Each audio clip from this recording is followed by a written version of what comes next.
Samsung could release the first mid-range foldable phone within the next few years, but regardless of whether this device will wear the Galaxy A brand or a different one, it will be critical for the foldable phone market that this budget-oriented foldable phone succeeds.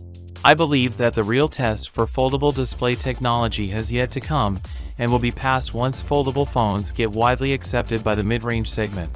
Samsung's Galaxy A smartphones are the best-selling Android devices on the market, while the Galaxy Z Fold 3 is more of an exclusive product for a smaller niche of mobile tech enthusiasts that know they're probably making a relatively poor long-term investment in exchange for experiencing cutting-edge technologies.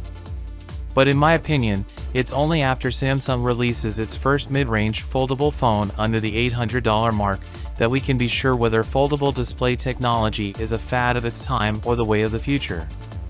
Looking at the bigger picture, once foldable displays become affordable enough, more OEMs will likely want to jump on the bandwagon and compete with Samsung. The first Galaxy A foldable phone will probably have to succeed in the face of more rivals than any other foldable phone that came before it, and because of this it could be Samsung's most important foldable device, with the power to affect the company's trajectory in the foldable phone segment for years after its release. It might be a cheaper Galaxy A foldable phone, rather than a Galaxy Fold or Flip or even an ambitious trifold or rollable device.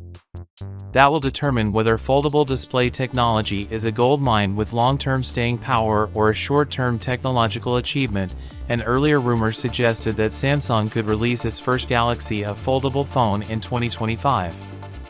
A more recent report speculates that Samsung may release its first foldable phone priced under the $800 mark in 2024.